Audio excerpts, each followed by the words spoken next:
when Roxas or when Shion's like, "Goodbye, Roxas, see you again," I'm like, oh.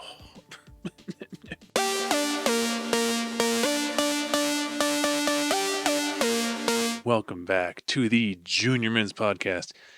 This podcast is here to help you guys navigate life while also helping you guys have a fun life as well. My name is Finn Lawler. I'm your host. Hey, hello, Grendel. Ma'am, you want to come over here? No? All right. Today, I'm going to be doing another video game review. I'm going to be reviewing probably one of my favorite games of all time. I'm going to be reviewing Kingdom Hearts 358 over 2 days. Now, this game was a game that came out, I want to say in 2008, 2009, something like that. And it came out on the Nintendo DS. It was one of my first Kingdom Hearts games.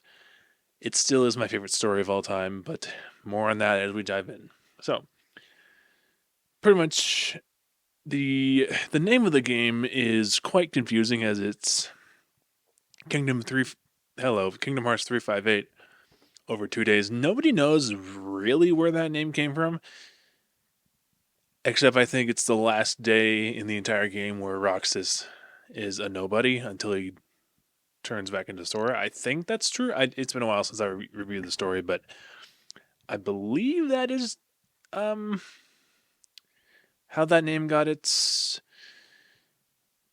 how the game got its name. Now the timeline and the placement in the timeline in the Kingdom Hearts story. Kingdom Hearts 358 takes place. I think it takes place after. It takes place between Kingdom Hearts 1 and Kingdom Hearts Chain of Memories. So it goes Kingdom Hearts 1, and then Kingdom Hearts 358 over 2 days, and then Kingdom Hearts Chain of Memories. Chain of Memories and 358 they coincide with one another in the Kingdom Hearts story, and then it's on to 2 and the rest of them. So I think it's one of those nice like transitions between characters, and it's a nice character introduction. It's one of those things where, since the success of Kingdom Hearts 2 was so prevalent and present, it's one of those things where it's kind of hard for Kingdom Hearts 358 to kind of like follow up with Kingdom Hearts 2. Both the games are good. Don't get me wrong. Kingdom Hearts 2 came out, I think, in March of 2005, and 358 came out, I think, 2008. So, did it actually? I'm not sure. Anyway, what I'm saying is, I don't know if it's going to be possible, or if it was possible for 358 to be as successful as Kingdom Hearts 2. The jury's still out on that one. 358 has a lot of shoes to fill as far as video games are concerned, but it's still a great game. I think it's one of my favorite games of all time. The ending, the story is just... And, like, one thing I like about this story is how, in the game especially, is how it utilizes and humanizes the villains of Organization 13. We actually get a backstory to each of the organization members, even if they're still evil, which is kind of nice in like a messed up kind of way. It shows that they're humans, and who else would want to be human besides our main character, Roxas, and our trio, Roxas, Axel, and Shion, which I think are the power trio. They are probably the best trio in the Kingdom Hearts universe. Prove me wrong.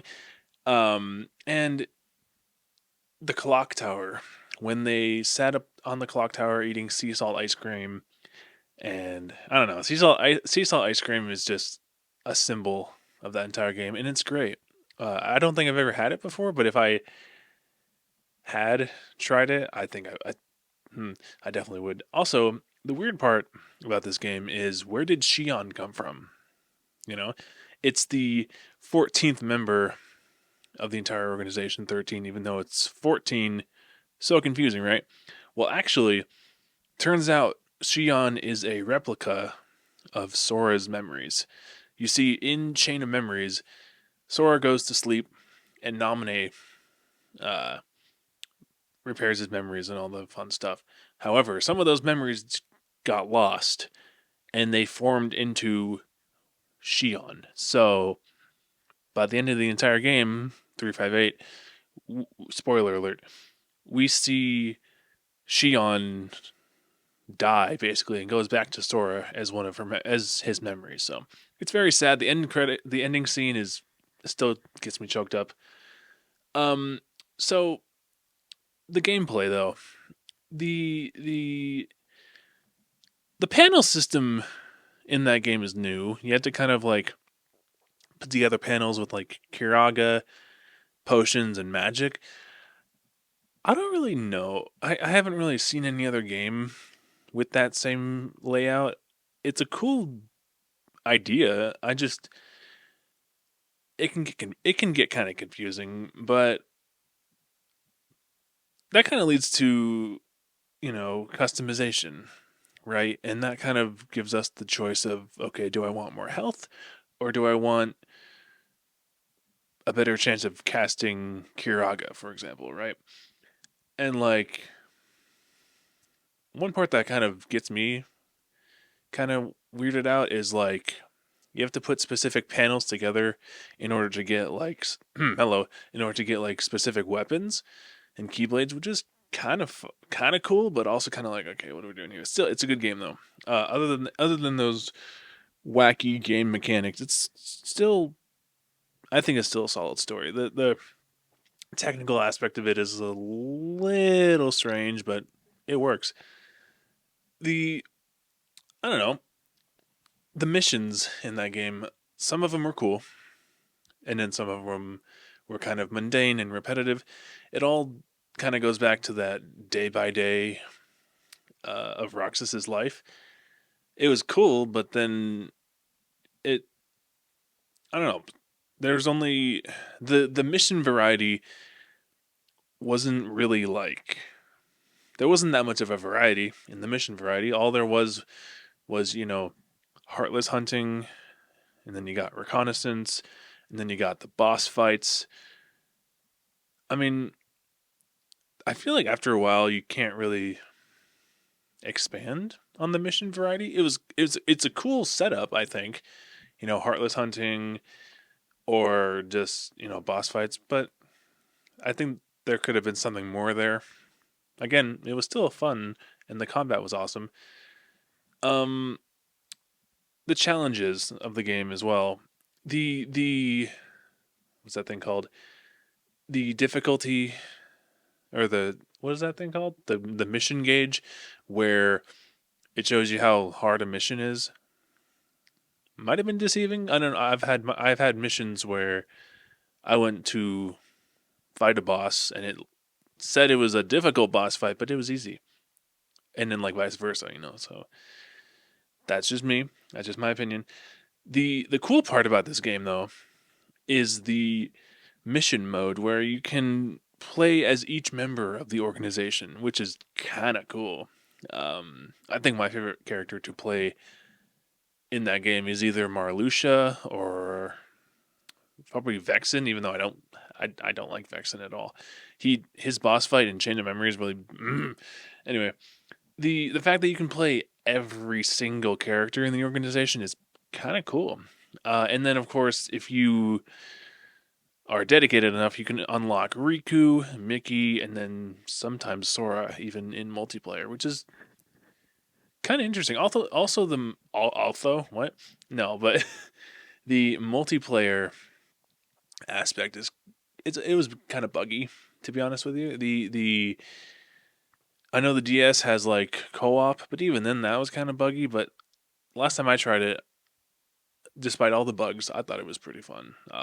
Haven't played multiplayer on that game in a long time, but when I did, it used to be super fun. Um, yeah, I mean the sound, right? The sound of this game, despite it being on a Nintendo DS, where the noises can be kind of buggy. It was still pretty good. The soundtrack was awesome.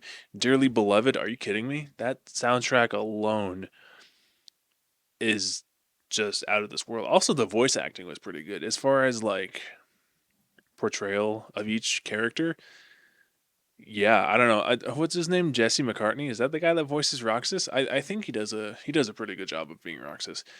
But as small as the DS is, it did a pretty good job of the portrayal of the story. Now, the they released a 3 hour version of this game, I think, on what was that? Kingdom Hearts 1.5, and I watched most of it. It was pretty good. I think there were a couple of cutscenes in there where they didn't have to be there, but they were kind of put there to put the story together and everything. So yeah, the ending, like I said before, the ending of that game, wow, like when Roxas or when Shion's like, "Goodbye, Roxas, see you again," I'm like, oh, right, like it just kind of gets you in the feels, like.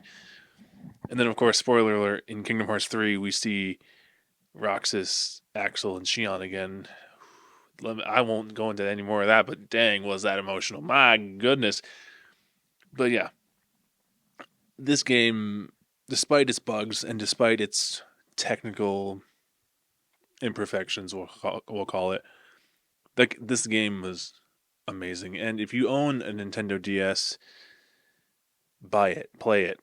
And I know I'm at the point where I don't know who plays DSs anymore, but if you have your old DS and you have that game, play it again because it's a pretty darn good game. Also, real quick, here's a hot take. They need to do a Kingdom Hearts 358 over 2 days remastered game because they did it for was that Dream Drop Distance. They did it for all the other games, but they didn't do it for 358. So I know it's a couple of years too late, but I'm still hoping for it. So, but yeah, this game overall, I would rate it let's give it a 8.5 out of 10. It's a pretty solid game. But yeah, thank you guys so much for watching this video. Please be sure to like and subscribe. And this has been the Junior Mids Podcast. Thanks again for watching, and we'll see you guys in the next episode. Peace.